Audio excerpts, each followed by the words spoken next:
Good morning, students. Today we will be starting another topic of the same chapter. In the chapter you remember, human health and disease. Chapter is human health and disease. Our topic today will be little different, and that will be cancer. But before starting cancer, since I have missed a certain point in my last lecture, I just want to tell you certain things so that it will be easier for you to understand the concept of primary immune response and secondary immune response. So let us first of all discuss that part, and then we will be starting with the topic. Now, in case such as, suppose this is a bacteria consisting of number of antigens. Number of antigens are present.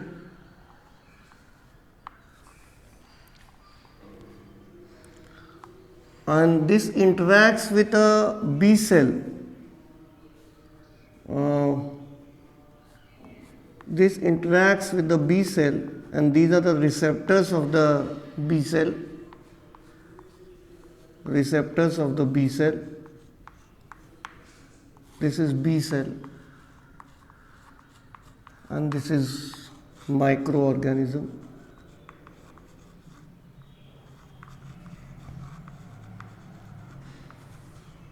Now, after it is actually a naive B cell, Naive. Naive means new, that has never encountered any kind of pathogen. That is called as naive B cell. After interacting with this, it will form a lymphocyte. You know, it is a cell consisting of nucleus, endoplasmic reticulum. It will differentiate into a lymphoblast cells. Now, after certain divisions, that is for a naive B cell to get converted into lymphoblast cells, it requires certain cell divisions. Later on, these lymphoblast cells will differentiate into two kinds of cells. One is called as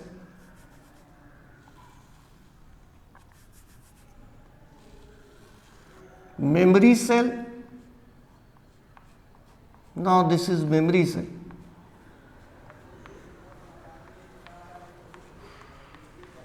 One is called as memory cell.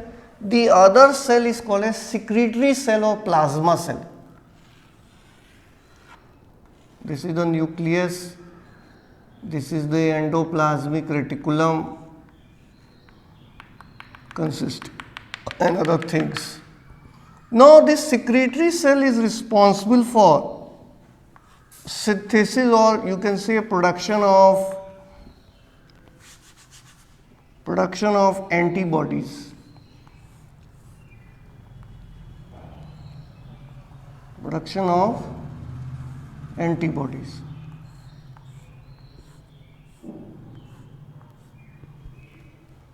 Now, during a primary immune response, when the B cell or the naive cell interacts with the microorganism, then in order to produce the lymphoblast cells after certain cell division, and the lymphoblast cells to get differentiated into a memory cell. This is actually a memory cell. Memory cell. And this is plasma cell or secretory cell. Now, in order for a naive B cell to interact with the microorganism and then getting differentiated into lymphoblast cell, again the lymphoblast cell getting converted into memory cell and plasma cell, it takes about 5 to 7 days for the plasma cell to start producing antibodies. and by this time since it is a long duration, the microorganism gets settled down in the body tract, and therefore the organism fell ill. But second encounter with the same kind of pathogen, since the memory cells are not destroyed in the body, they keep on circulating in the blood capillaries for a very long time, sometimes for even your whole life. So in that case, the memory cell will start directly, they get differentiated into lymphoblasts and again plasma cells in a very less time interval.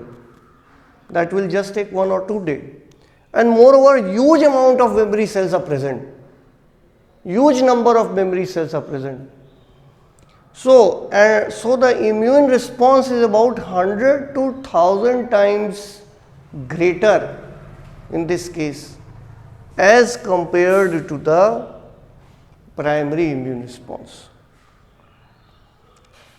So that is the reason the second immune response is also called as anamnestic response. Thank you. I have told you about this. This was actually I didn't told you on that day. It was not very clear. So now you must be aware about this topic. Now let us talk about, in the previous lecture we were discussing about AIDS. Now we'll be discussing about another very hot topic, or you can say it is a topic of current research, and that is called as cancer. Now in about 1/3 of the total living organism, they die because of cancer, and that is the reason why it is considered to be one of the most dreaded disease, that is called as cancer.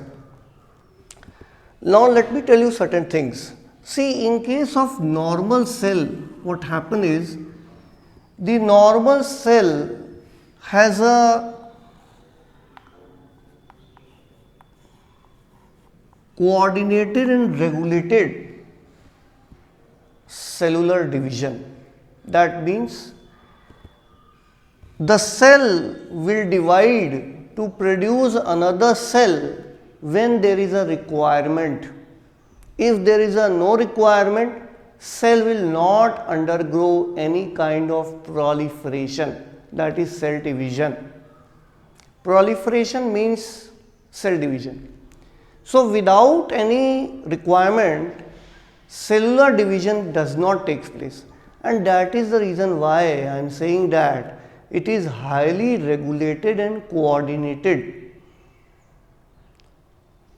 But during cancer, when the cells, what happen is, some cells, they start dividing or proliferating unconditionally,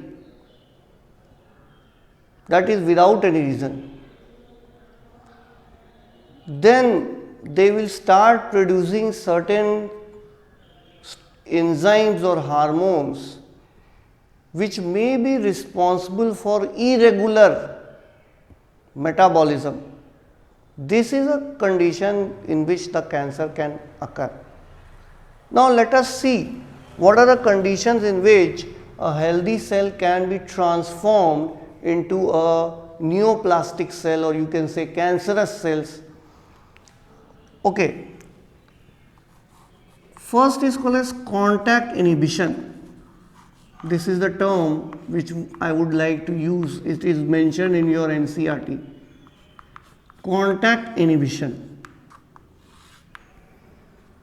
Contact inhibition.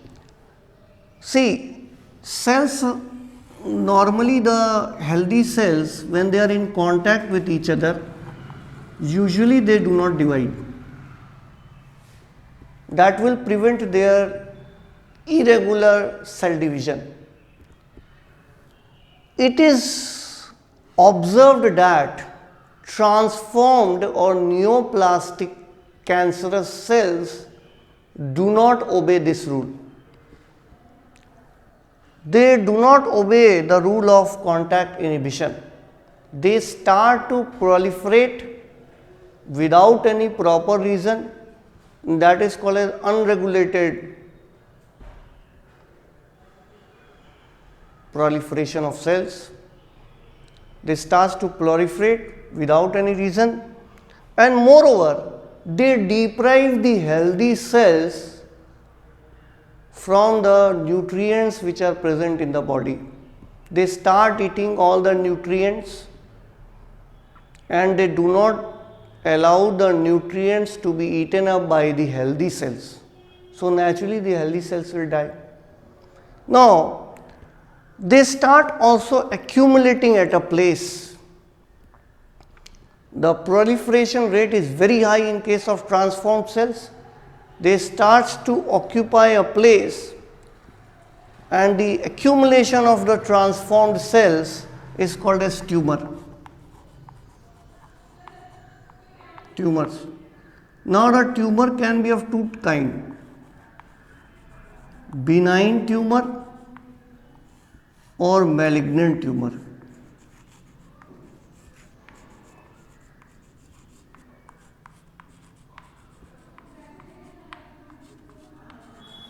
It can be benign tumor, it can be malignant tumor. Now let us discuss one by one both of these two cases. In case of benign tumor, the transformed cells, they get accumulated at a place and they do not move from that particular place, and that is the reason why they are less harmful. But in case of malignant tumor, it is observed that the proliferating cells, or you can say neoplastic cells, cancerous cells, they start moving from one place to the other place. That means they start spreading from the place of their origin to other parts of the body with the help of blood, and this is called as metastasis, which is considered to be a very dreaded property of cancer. Once they start spreading other body tissues, other body parts, they will deprive the other healthy, normal healthy cells from the food, from the nutrients, and they will spread to each and every part of the body. In this case, they will be inhibiting the normal metabolic process of the body, and hence after some time the person dies. Now let us look at what are the factors which actually causes cancer. Let us look at factors which cause cancer. What are the factors responsible for causing cancer?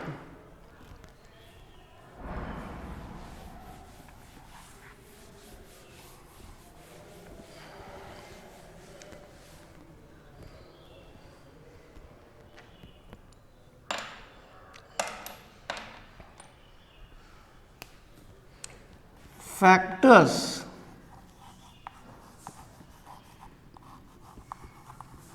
responsible for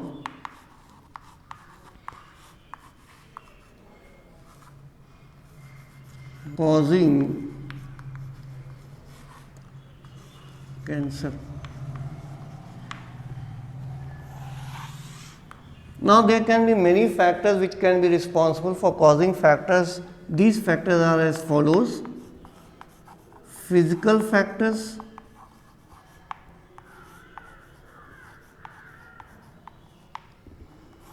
chemical factors,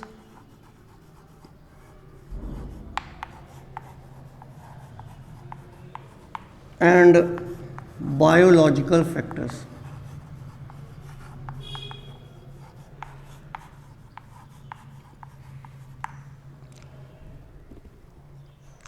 Now let us discuss one by one. Physical factors. Ionizing radiations such as alpha, gamma rays and X-rays, they can ionize the cells, they can create mutations in the DNA which can be responsible for cancer. Non-ionizing radiation such as UV rays can also cause mutation in the DNA which can cause cancer. Since mutation is actually responsible for cancer, the reason being it may be possible that because of the mutation in the DNA, the cell in which the DNA has been mutated starts to proliferate without any reason. That is, the cell cycle becomes unregulated and uncoordinated. In that case, it will transform into a cancerous cells. Okay, now let us talk about the chemical factors which are responsible for cancer. You must have heard about tobacco. In cigarette, tobacco is present. It contains number of chemicals which are called as mutagens. So all those things which are actually responsible for causing mutations are called as mutagens. Now the TAR which is present in the tobacco, it is actually a mutagen, and because of that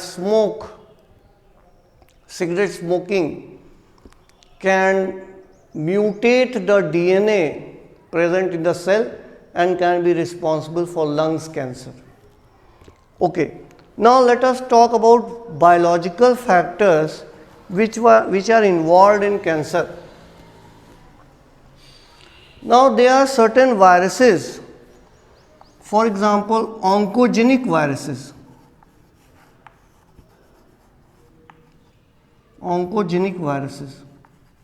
Which contains viral oncogenes.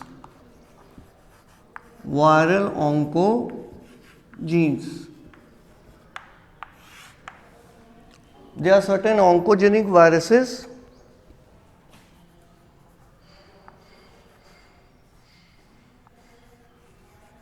which contain viral oncogenes and they can be responsible for causing cancer. Now in certain cases, normal cells, sometimes they contain a kind of genes also called as proto-oncogenes.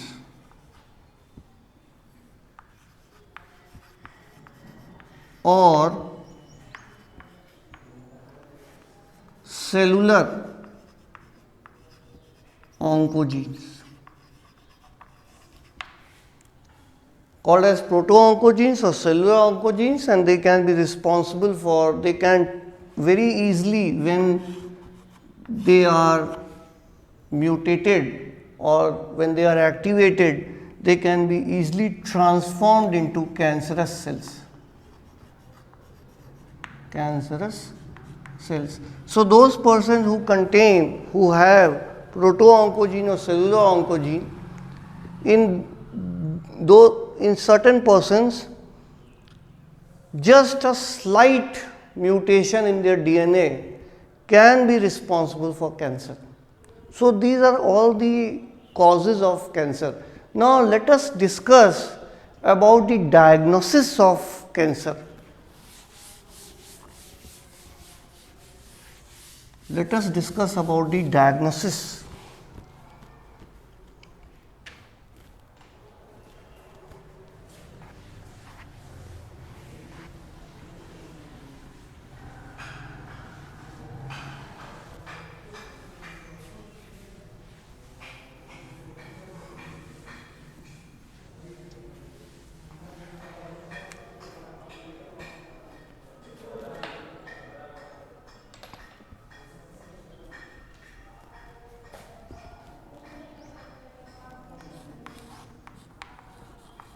Diagnosis of cancer.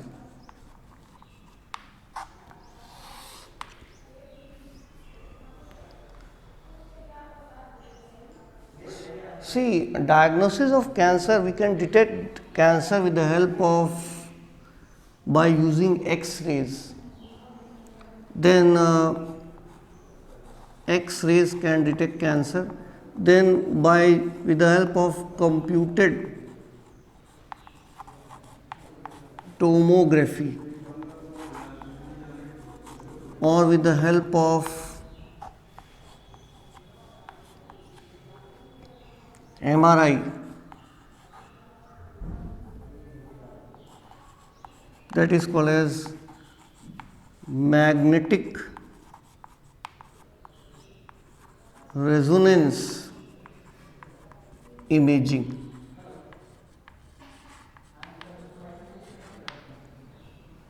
So, cancer can be detected with the help of these three methods. See, X-rays can detect cancer very easily. X-rays can be used in computed tomography also, which can give the entire three-dimensional view of the infected part. Then magnetic resonance imaging along with non-ionizing rays, this can tell us about the physiological and the physical effect of the infected part.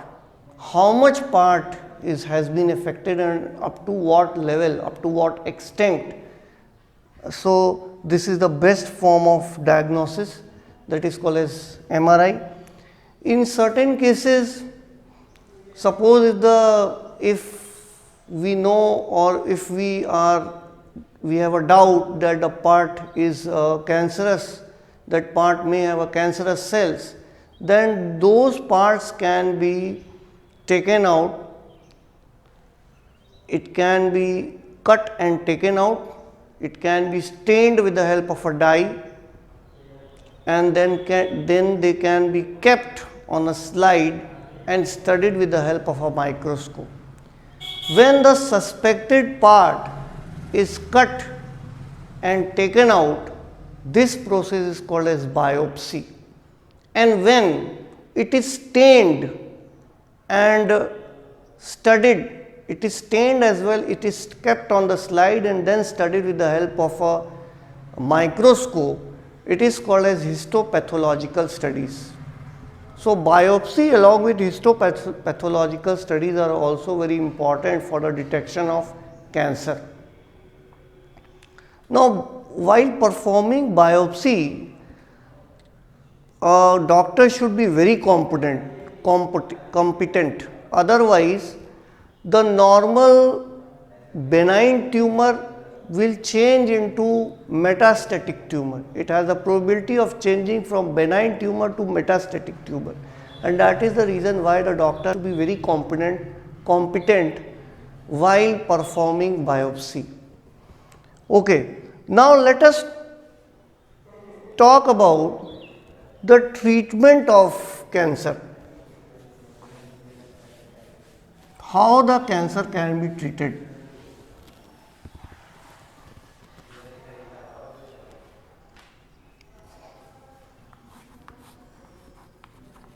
Treatment of cancer. Now, cancer can be treated with the help of many methods.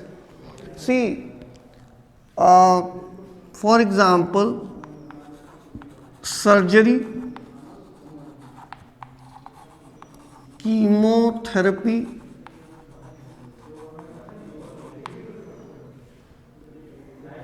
radiotherapy. Today, with the advancement of science, we also use immunotherapy. Now, suppose if a person is having a cancer in a particular organ, and you want to remove where most of the cancer cells are present, then you will proceed with the surgery. The surgeon will perform surgery and he will be able to remove the major part of the body, major part where the cancer cells are present, that can be removed with the help of surgery. Now, chemotherapy, it includes certain drugs which can given to a person in order to kill the cancerous cells, but they almost this chemotherapy as well as radiotherapy both have side effects such as hair loss and anemia. Now radiotherapy can be given to a person in order to kill the harmful cells. The radiations in form of gamma rays are irradiated in order to destroy the cancerous cells. Now in certain cases immunotherapy is also given. It is observed that in most of the cases where a disease has progressed up to a certain limit, all these things are applied one by one. In case of immunotherapy, see, we know that the cancer cells, they try to evade the defense system of the body. They try to avoid the defense system of the body, avoid being detected by the cells which are present in the body, immune cells which are present in the body, and that is the reason why sometimes we give biological response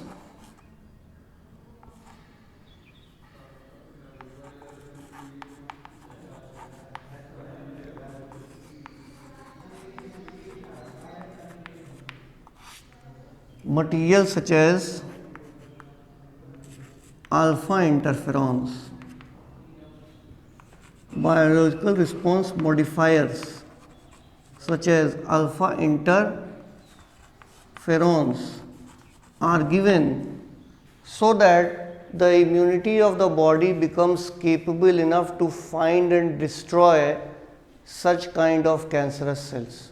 So that is also given in certain cases. Now today, in order to detect the cancer cells, certain other techniques have been developed with the help of biotechnology.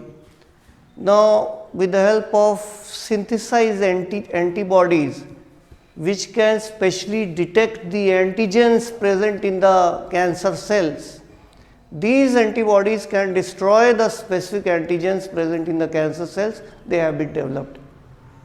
So I hope you like my lecture of today. Thank you very much. Have a nice day.